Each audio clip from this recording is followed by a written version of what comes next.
Our children don't have a cultural code. They have a religious code. So But the only thing they have to do is be careful about their behavior in the presence of Christians, or be careful about your behavior in the presence of Jehovah's Witnesses, or be careful about your behavior in the presence of Muslims. In other words, they're taught to respect their religion only. There is no cultural code of conduct. And we are the only community who do not practice or raise our children with a cultural code of conduct. Anything goes when it comes to your blackness, but religion, think twice. Listen, we'll promote our communities and our society. We'll promote some dude with gold teeth in his mouth and pointing a gun, but we don't promote the Dr. Umars. We don't promote the Tanyas. We don't promote, you know what I'm saying, the positive people in our society. If anything, we want to find something wrong with them. And part of the reason for that is from our children's perspective. The people who appear to be winning are the dysfunctional ones. They look at the multi-million-dollar athletes. They look at the multi-million-dollar entertainers. They look at the multi-million-dollar hip-hop artists, and from where they're standing, they say, well, guess what? The guy with the gold teeth pointing the gun, he worth 20 mil.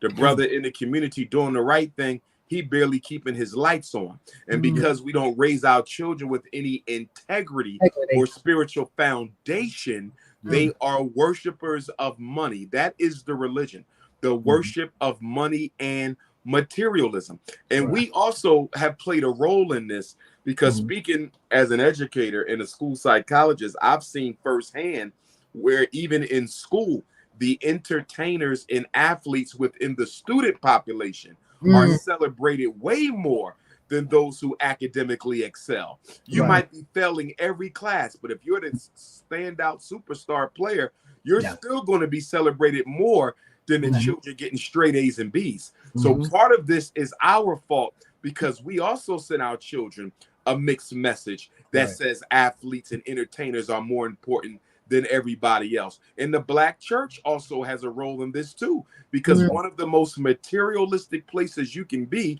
is at a Black church on a Sunday. It looks like you're going to the BET Awards or the Essence Awards. Okay, people got on their Dolce, their Gabbana, their Gucci, their Louis Vuitton. They're rolling up in $100,000 cars, gold chains. Women are dressing like they off the video. You know, so we also have to look at how we are sending a contradictory message to our children that actually supports the pursuit of money and materialism. You would think going to church, and of course it's not every church, but you would think going to church, you would get a message against the worship of money and materialism. But a lot of churches I've been, no. Those churches look like they could have came right out of a hip-hop video. So we got to recognize that the children are only an exaggerated example or manifestation of what the adults are.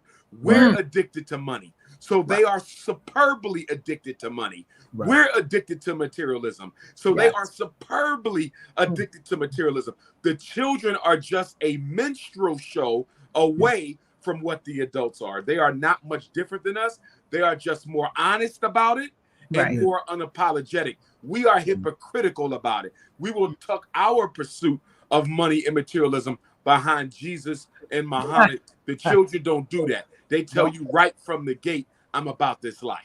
But you know what? Dr. Umar, I do have to say this as somebody who grew up in church, and I appreciate your honesty. What I see, right? I grew up in there too. But go ahead. Yeah, I grew up. No, but I grew up old school church. In fact, I'm in ministry myself. I've done jail ministry and everything, right? So I feel like a lot of what we see amongst the youth is not only them imitating the dysfunction of their families who are addicted to drama, but imitating a system, the slave imitating the slave master. Absolutely so. And again, so much of what we have succumbed to as a people is due to the fact that we have lost ourselves. One thing that we have to also be conscious of when we talk about that biochemical warfare that they hit us with in the 1980s with the double dose of crack and AIDS, We also got to recognize that the 80s, okay, the 70s and the 80s were the first generation of Black people who had an opportunity to escape the ghetto life. So not only is the Black community at its lowest because of AIDS and crack, this is also your first generation of New Jack middle class Black. So whereas before, if we were still segregated from white folks when they dropped off the crack and the AIDS, we would have had to face it. We would have had to combat it. But guess what? This is at the same time those brothers and sisters who gained from the civil rights era were now beginning to finish their PhDs. They were finishing law school. They were finishing med school. And rather than come back into the Black community where they were once segregated, you now had the Fair Housing Act that we got at the end of the 60s, beginning of the 70s. They said, I'm not going to put up with this crap. I'm not going to help my community fight back against these ills. I'm going to run to the white suburb. So we have to make sure that working class Black America and middle class Black America gets their fair share of the responsibility of what's happening in our community, because these were the people we needed to come back and help uplift. And instead, because they were the babies of the civil rights era, they turned their back on the same community that fought for them to get those opportunities they have. Wow, that's deep. That's a lot. That is a lot. Wow. You really gave us a little historical perspective on that, which I wasn't expecting, but thank you, because that's in the summary. Like, what do you expect from our kids? They see, and you got to look at how we raise our children. Think about this now. What makes one of the differences between the way Black children are raised and children of every other culture. And mind you, some of them are just as religious as we are. Okay. Nobody exceeds us, but they're just as religious as we are, at least on the surface. Right. And so one of the biggest differences is those children are taught loyalty to their race and integrity towards the community. No Mexican child is going to ever do anything publicly against Mexican people. No Jewish kid is going to ever do anything publicly and knowingly and blatantly against the Jewish people. No Chinese child is ever going to do that. Black children will do it, and they will do it without regard, because the adults have already provided an example that you do not have to be loyal to your community, and you do not have to show any community level of shame. When you have people, not to get off topic, but when you have people like Charles Barkley, Candace Owens, Supreme Court Justice Clarence Thomas, Jesse Lee Peterson, these are Negroes who publicly go against their own race. Show me their equivalent in another culture. There is no Candace Owens in another culture. There is no Supreme Court Justice Clarence Thomas in another culture. There is no Charles Barkley in another culture. There is no Jesse Lee Peterson in another culture. We're the only people who tolerate betrayal amongst us. And not only do we tolerate the betrayal often comes from those in our community who are the most well-placed in society. In other groups, the Benedict Arnold is normally a nobody. In the Black community, the Benedict Arnold is always a big time somebody. So the best of us can often be found working against the best interests of the community. They raise their children with a cultural code of conduct. A cultural code of conduct. Chinese, Arab, East Indian, Anglo-Saxon, European Jew, Mexican. Our children don't have a cultural code. They have a religious code. So the only thing they have to do is be careful about their behavior in the presence of Christians, or be careful about your behavior in the presence of Jehovah's Witnesses, or be careful about your behavior in the presence of Muslims. In other words, they're taught to respect their religion only. There is no cultural code of conduct. And we are the only community who do not practice or raise our children with a cultural code of conduct. Anything goes when it comes to your Blackness, but religion, think twice. your people, your blood, your flesh. You can do whatever you want to do to them.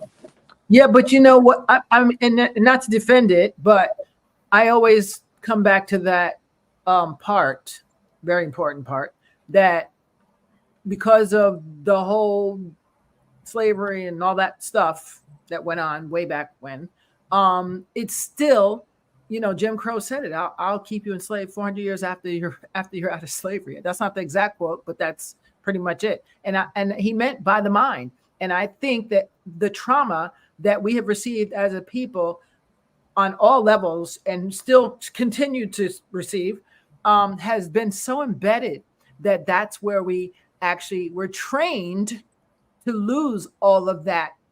We're the only group of people and I could be wrong because you know more about history than I do, but I could be wrong. But it appears to me that we're the only group of people that were literally mind screwed, I'll say it nicely, screwed and we're the only ones who showed up in America as imports, not immigrants.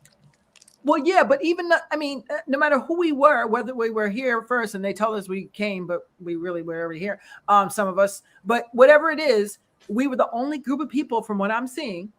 All the other groups, they may have been enslaved, they may have been in some trauma, they may have been whatever, everything might happen to them, but we're the only group of people who were literally told from babies to little kids, like, you better not like him.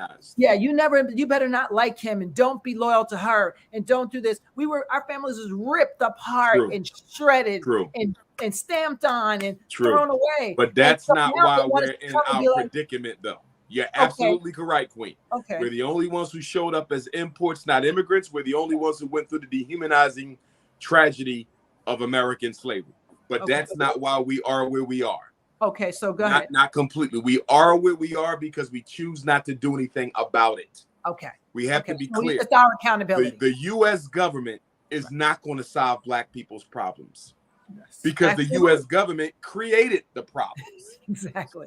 And they benefit from. So they're not going to solve the problem. So that automatically means, what are we going to do separate from the government to address our own dysfunction?